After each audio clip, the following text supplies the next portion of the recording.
بسم اللہ الرحمن الرحیم. السلام علیکم. مسلمان جب ہجرت کر کے مدینہ تشریف لے گئے تو مسلمان تھوڑے مشکل حالات میں تھے، کیونکہ مال و دولت سب مکے میں سب کچھ ان کے کفار نے قبضہ کر لیا تھا اور مدینہ میں خالی ہاتھ آئے تھے، صرف اپنے ایمان لے کر آئے تھے. تو اللہ کے نبی صلی اللہ علیہ وسلم نے انصار کے ساتھ مواخات قائم کر دی.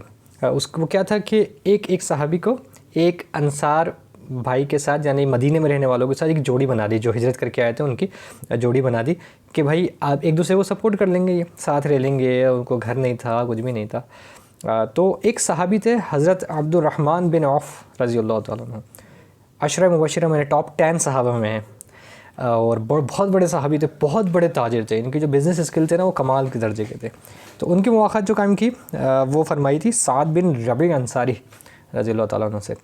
اچھا، حضرت عبد الرحمن بن عوف ان کے بھائی بن کر ان کے گھر چلے گئے. کیا دل تھا ان لوگوں کا.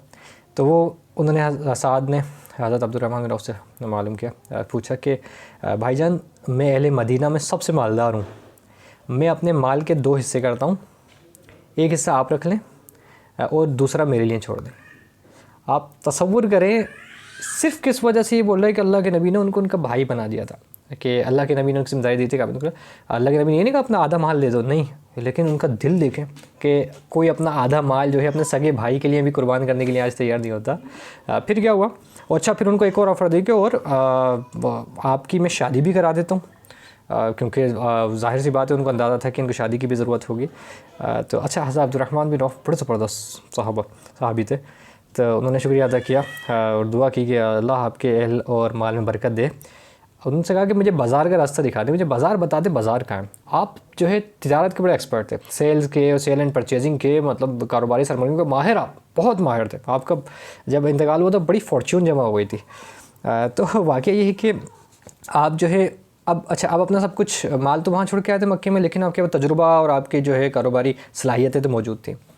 تو آپ نے اس کو استعمال کیا، کچھ سامان جیسے ادھار خریدا ایک مارکیٹ کے ایک حصے سے، اور جو ہے دوسری جگہ پہ جا کے کسی اور کو وہ مال جو ہے مطلب اپنا پروفٹ رکھ کے سیل کیا، پیسے رکھو. اس طرح سے مختلف اس رولنگ کرتے رہے، کنٹینیوس رولنگ کرتے رہے، مال خریدتے رہے، اسے پروفٹ آتا رہا، پھر اس سے اور بڑھ کے کیش کے اوپر لیتے رہے. تو اس طرح سے رولنگ کرتے کرتے جو ہے اچھے خاصے ان کے پاس مال جمع ہو گیا. ان کی ایکٹیویٹی تھی. اچھا، انہوں نے شادی بھی کر لی.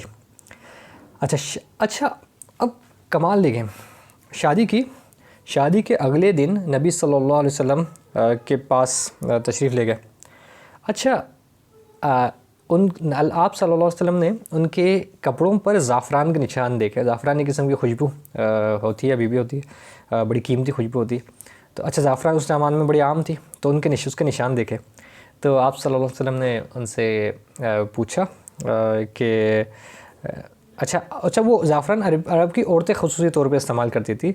تو آپ صلی اللہ علیہ وسلم نے تبدیلی بھاپ میں زعفران کے نشان دیکھے مسکراتے ہوئے پوچھا کہ کیا ماجرا ہے. تو حضرت عبد الرحمن بن عوف رضی اللہ تعالیٰ عنہ نے بڑے خوش ہوئے اور بتایا کہ یا رسول اللہ، میں نے انصار کی ایک عورت سے شادی کر لی ہے. آپ صلی اللہ علیہ وسلم کو تھوڑا سا تعجب بھی ہوا کہ ابھی چند دن ہوئے یہ ہجرت کر کے آئے ہیں، تو اب ان کے پاس اتنی جلدی جو ہے مطلب اسی کی طرح کیسے قدرت رکھ لی کہ ان کے مال کہ انہوں نے جو ہے اتنا مال کیسے جمع ہو گیا کہ انہوں نے شادی بھی کر لی. تو آپ صلی اللہ علیہ وسلم نے ان سے پوچھا کہ حق مہر کتنا دیا.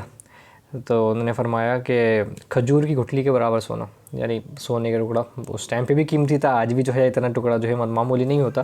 آج کل لوگ تو جان چھڑانے کی کوشش کرتے ہیں کہ حق مہر میں کسی طریقے سے جان چھڑا لیں، لیکن جتنی استطاعت ہوتی ہے، اتنی طاقت ہوتی ہے، اتنا دینا پڑتا ہے اور دینا چاہیے.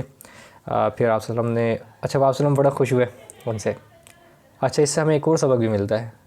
اللہ کے نبی صلی اللہ علیہ وسلم نے یہ شکایت نہیں کی کہ یار تم نے مجھے بلایا کیوں نہیں.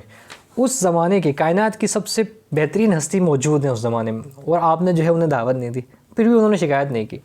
کیونکہ بھائی یہی تو کمال ہے، یہی تو ہمیں اللہ کے نبی صلی اللہ علیہ وسلم یہی تو سیرت میں سکھا رہے ہیں. آپ صلی اللہ علیہ وسلم نے ان کی خوشی میں اور اضافہ کرتے ہوئے فرمایا کہ ولیمہ کرو، چاہے ایک بکری کا ہی ہو، یعنی ایک بکری سے ہی تقسیم کرو، بکری کے ذریعے سے ہی ولیمہ کرو، لیکن ولیمہ کر دو. تو کتنا خوبصورت. اور پھر آپ صلی اللہ علیہ وسلم نے ان کو دعا بھی دی کہ آپ کے مال و کاروبار میں برکت کی دعا دی. تو ان کا جب انتقال ہوا تو ان کے پاس ڈھیروں مال و دولت کے ڈھیر تھے. اللہ تعالیٰ ہم سب کو بھی نیک لوگوں کے راستے پہ چلنے کی توفیق عطا فرمائے. تو اللہ کے نبی صلی اللہ علیہ وسلم کا اس واقعے میں ہم کئی میسج ملتے ہیں. ایک تو جو میں ساتھ ساتھ بتا رہا تھا کہ بھائی کوئی دعوت میں نہ بلائے تو الٹا یہ ہم اس سے ناراض ہونے کے بجائے بھائی کسی کی شادی ہوئی اس کے خوشی میں شرکت کرو، اس کی خوشی میں اضافہ کرو، اس کے لیے برکت کی دعائیں دو، اس کے ساتھ جو ہے نا سیلیبریٹ کرو، اس کو مبارکباد دو۔ الٹا یہ کہ بھائی وہ آپ کو شادی کے بتا رہا تو آپ شکایت کرو گے فلاں یار تو نے مجھے نہیں بلایا، تو یہ مناسب رویہ نہیں ہے۔ پھر اس کے بعد یہ ہے کہ حق مہر کی اہمیت، ولیمے کی اہمیت، ولیمے کی ضرورت کی طرف تھوڑی سی آپ کی گنجائش ہو لیکن ولیمہ کر لو۔ صحابہ کا ایک دوسرے کے لیے ایثار کہ کیا دل تھا، ایک دوسرے کے لیے قربانی کر لیتے تھے۔ ایک اللہ کے نبی صلی اللہ علیہ وسلم کے صحابی کی جو دین کے اندر یہ اتنے تھے کہ ٹاپ 10 صحابہ میں تھے لیکن کاروبار کے بھی ایسے ماہر تھے تو کہ مطلب اس سے زبردست تجارت کیا کرتے تھے کہ دین ہمیں کاروبار کی کوئی پابندی نہیں دیتا، الٹا ہمیں دین کاروبار کے معاملات بھی سکھاتا ہے۔ اور اس یہ چیپٹر ہے اس کتاب کے اندر، اس کا جو مین مقصد وہ یہی ہے کہ دوسروں کی تعریف کرنا، کہ اور کئی واقعات انشاءاللہ میں آگے شیئر کروں گا کہ آپ اپنے عمل سے اپنے دوسروں کی تعریف کر کے، دوسروں کی خوشی میں شرکت کر کے، دوسروں کی چھوٹی چھوٹی سی خوشیوں کے اندر اپنی تعریفی کلمات سے اور اپنی محبت بھرے الفاظ سے جو ہے ان کی خوشی کو بڑھا سکتے ہیں، الٹا یہ کہ کسی کی خوشی گھٹائیں۔ تو اس کی عادت ڈالیں، ایک دوسرے کی تعریف کرنے کی عادت ڈالیں، اور اس تعریف کے اوپر انشاءاللہ میں نیکسٹ ویڈیو کے اندر بھی مزید بات کروں گا۔ فی الحال کے لیے اتنا ہی۔ السلام علیکم ورحمۃ اللہ۔